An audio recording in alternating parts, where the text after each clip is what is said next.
nuevamente con ustedes aquí en nuestra nueva sesión de gramática. En esta oportunidad vamos a continuar con lo de la clase anterior, hablando de los signos de puntuación, el punto y el punto y coma. Esta vez vamos a ver una segunda parte con otros signos de puntuaciones adicionales. Antes de empezar, como siempre, debo recordarte que leas las indicaciones para que puedas eh, no tener inconvenientes al momento de presentar tus trabajos. Sigue las indicaciones y bueno, vamos a empezar en estos momentos. Como te mencionaba, vamos a hablar sobre los signos de puntuación, la segunda parte. En este caso, primero vamos a ver las indicaciones. Haz una pausa, lee con tranquilidad, ¿sí? Para que puedas presentar tus trabajos sin ningún problema. El primer signo de puntuación que vamos a tratar en esta sesión va a ser la coma. La coma es una pausa simple que se va a dar, ¿sí? Pero se utiliza en diversos campos. En primer lugar tenemos a la coma enumerativa. Como su nombre lo indica, te sirve para enumerar una serie de seres, pero estos seres tienen que tener la misma categoría, ¿no? Como por nuestro ejemplo, Valdelomar, Vallejo y Arguedas fueron escritores. Entonces tenemos que una lista de escritores peruanos, ¿no? Y la estamos enumerando con la coma. En nuestro siguiente ejemplo, se levantó temprano, tomó su desayuno, abordó el micro y llegó al colegio. También estamos, ¿qué cosa? Enumerando acciones de un mismo nivel. Con ello, pues, para esto utilizamos la coma. Ahora tenemos a la coma explicativa. La coma explicativa, como su nombre indica, te va a explicar. Es decir, te va a aclarar lo que se dice o quién es el ser que ha sido mencionado. Ahora, cuando utilicemos esta coma, cuando nosotros tapemos el elemento que nos está aclarando, nuestra oración no va a cambiar de sentido. Por ejemplo, tenemos aquí Mariátegui, el Amauta, analizó la realidad. Ah, en este caso, el Amauta vendría a aclararme quién es Mariátegui, ¿no? En este caso, a través de su seudónimo. Y es aquí donde yo lo encierro entre comas. Ahora, esta figura es conocida, pues se le conoce como aposición. Y en algunos textos a esta coma explicativa la vas a encontrar como coma apositiva, ¿sí? Y si nos damos cuenta, lo que te mencioné hace un momento, si yo tapo este elemento, el elemento aclarador, mi oración no pierde sentido. María Teguín analizó la realidad y queda, nuestra oración no pierde sentido. Aquí, el gallito de las rocas, ave nacional de Perú, habita en la zona selvática. ¿De quién estoy hablando? Del gallito de las rocas. ¿Quién es el gallito de las rocas? El ave nacional del Perú, donde habita en la zona selvática. Y nos damos cuenta otra vez que ave nacional de Perú me está aclarando quién es el gallito de las rocas. Y si yo tapo este elemento, mi oración no pierde sentido. El gallito de las rocas habita en la zona selvática. Un ejemplo más, fue a visitar a su amigo, quien se encontraba descansando. Nuestra oración fue a visitar a su amigo y nos está explicando que este amigo se encontraba descansando. Tenemos a la coma vocativa. La coma vocativa también, como su nombre ya nos está diciendo, va a señalar al vocativo. El vocativo es el elemento mediante el cual en una oración, en un enunciado, es el elemento hacia quien me dirijo, es decir, a quien menciono, a quien va mi mensaje. Por ejemplo, aquí tenemos jóvenes, escriban sus nombres correctamente. En este caso, yo me estoy dirigiendo hacia los jóvenes. Ahora, el vocativo puede encontrarse en cualquier posición dentro de la oración. Aquí hemos visto que está al inicio. También puede estar en medio de la oración y al final. Escriban, jóvenes, sus nombres correctamente. Escriban correctamente sus nombres, jóvenes. La coma elíptica.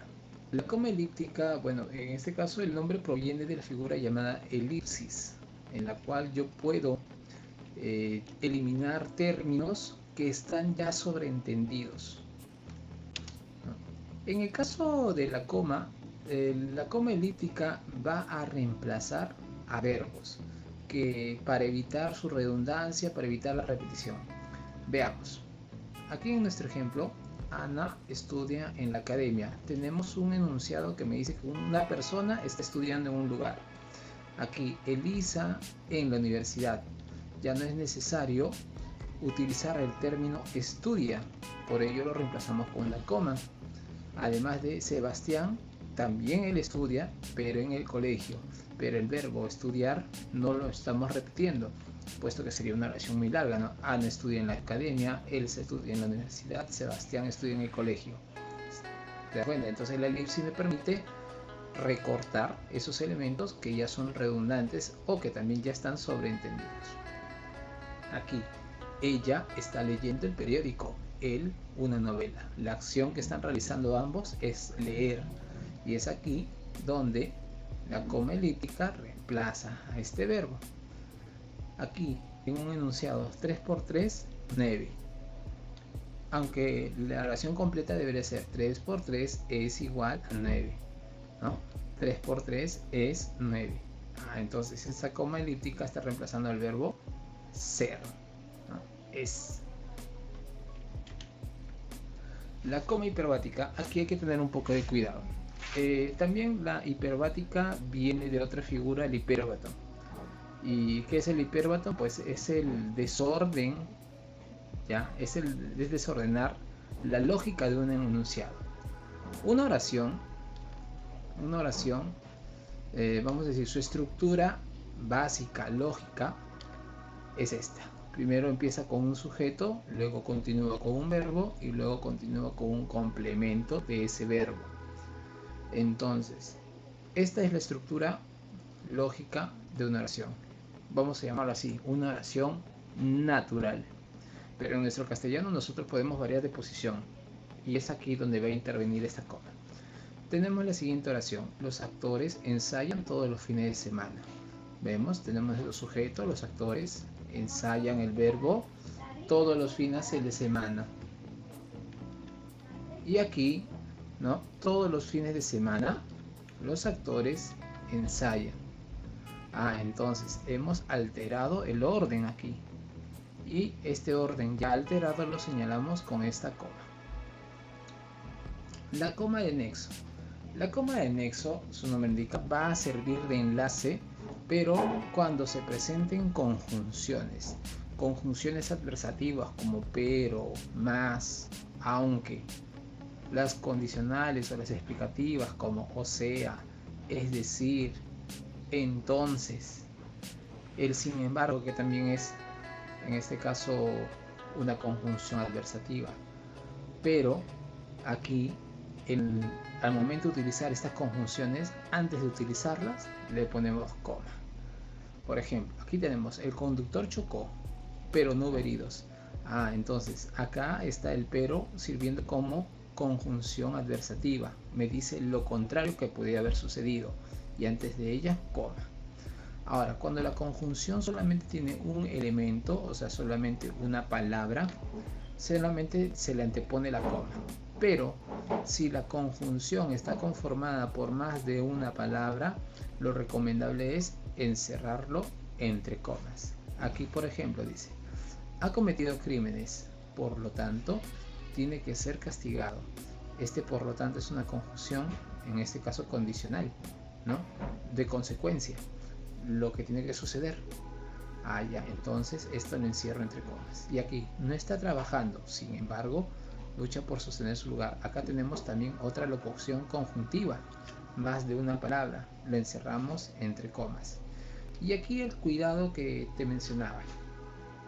El punto y coma también se utiliza en la misma posición, puesto que me permite encerrar, como hemos dicho antes, pequeñas oraciones dentro de una oración más amplia. Y lo recomendable es utilizar el punto y coma antes de las locuciones conjuntivas. Pero esto quiere decir que lo que utilicemos acá no esté mal, no está mal. Recomendable sí, pero puedes utilizar aquí el punto y coma o las comas. El siguiente signo de puntuación que vamos a ver son los dos puntos. Generalmente los dos puntos nosotros los utilizamos para presentar, ¿no? Antes de una presentación de un enunciado. Y ahora vamos a ver en qué caso se va a utilizar. El primer caso es para enumeraciones directas pero con antecedentes. Miremos nuestro ejemplo, ¿sí? Acá tenemos Víctor compró arroz, azúcar y aceite. Aquí realizamos una enumeración directa, pero no presentamos un antecedente, es decir, algo que me indica qué es lo que estoy comprando. Simplemente enumeramos directamente. Lo que utilizamos en este caso como enumerativa. Ahora, lo que vamos a utilizar en este caso sería el término víveres. El término víveres, ¿para qué? Para indicar el antecedente. Entonces, al momento de utilizar la palabra víveres, ya no estoy enumerando, en este caso de manera directa, sino que ahora estoy mencionando qué es lo que estoy comprando.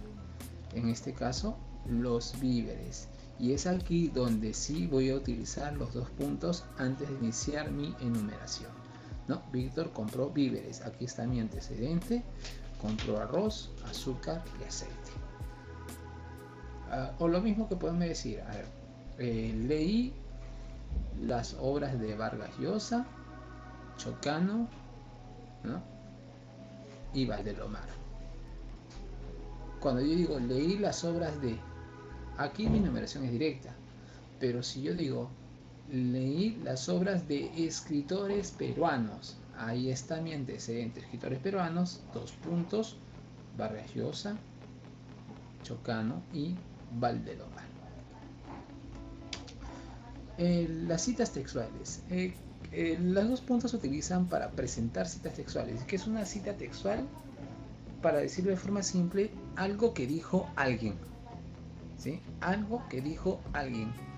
Esto se da generalmente en las frases célebres, ¿no? Personajes reconocidos que han dejado unas frases que han marcado la historia, ¿no? Como en el caso de Jesús, ¿no? Esta autoridad cristiana que dice, ¿no? Ámense los unos a los otros como yo los he amado.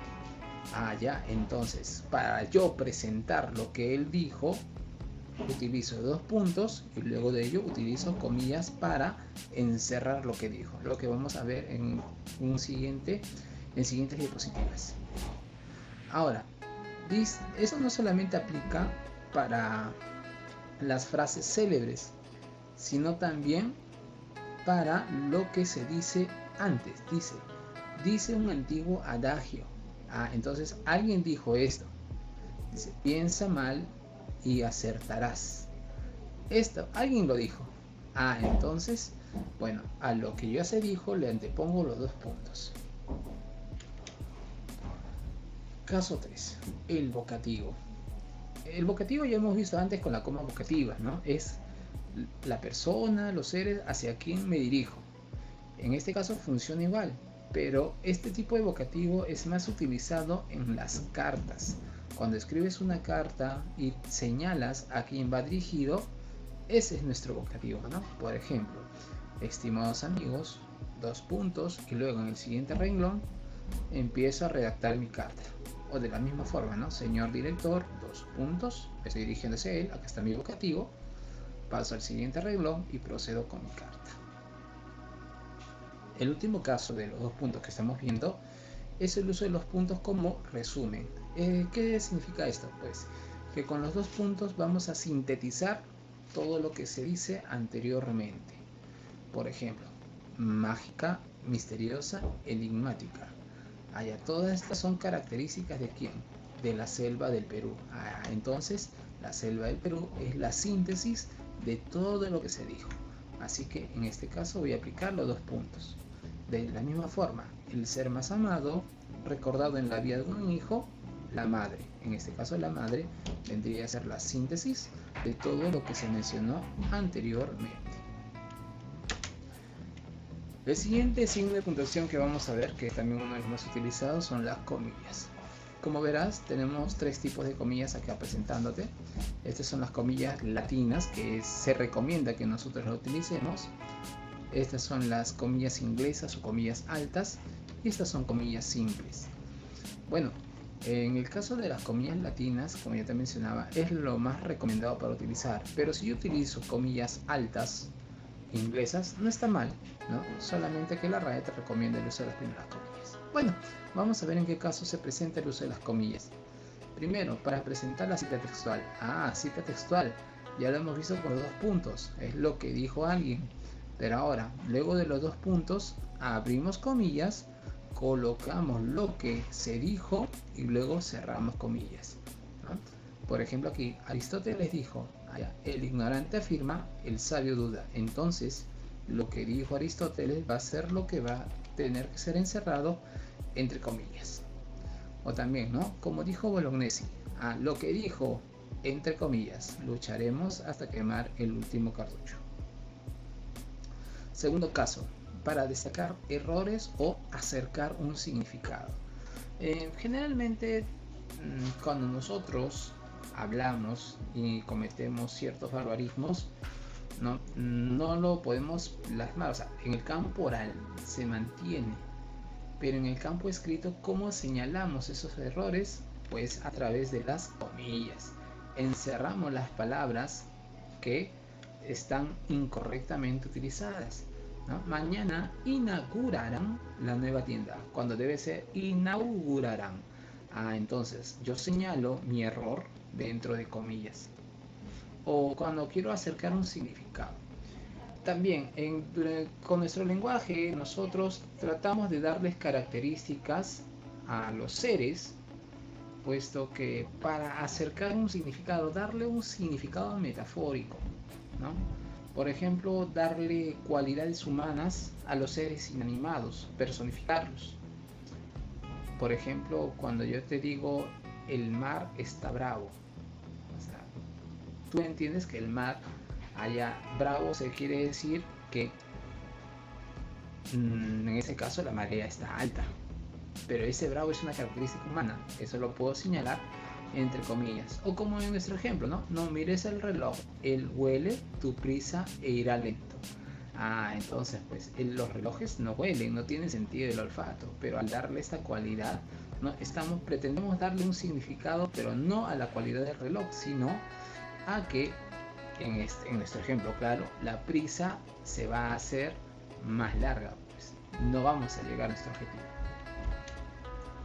Tercer caso del uso de comillas, el sentido irónico. Nosotros también al momento de comunicarnos utilizamos mucho la ironía, es decir, una burla un poco hiriente, y la señalamos, ¿no?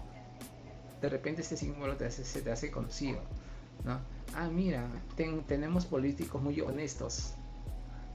Entonces quiere decir que no le estoy dando la cualidad de honestidad, sino que estoy dudando de esa honestidad. Es más, podría decir que estoy dudando o estoy seguro de que no son honestos. ¿Cómo manifestamos esto? También con comillas, ¿no? Por ejemplo, es tan inteligente que desaprobó. Mira, inteligente, que puede entender, que tiene una mayor comprensión, pero desaprobó. Qué pena, ¿no? Entonces, qué ironía. O también, está muy ocupado en sus negocios. Entonces yo estoy dando a entender negocios como algo de repente ilegal, ¿no? Como este ejemplo. Y por último, presentar palabras en el plano lingüístico. En este caso, cuando explicamos el uso de la lengua, ¿no? El uso correcto, señalamos ciertas palabras o ciertas cualidades, de manera oral, ¿no? Y las remarcamos nosotros en comillas cuando lo pasamos al campo escrito. Por ejemplo, dice, la palabra flota es un sustantivo colectivo. Estoy señalando la característica de la palabra flota dentro de este campo. O como acá, en espiar no significa lo mismo que expiar. Entonces, ¿qué estoy haciendo? Estoy explicando de manera lingüística las diferencias de significado entre estas palabras. Por lo tanto, tengo que señalarlas.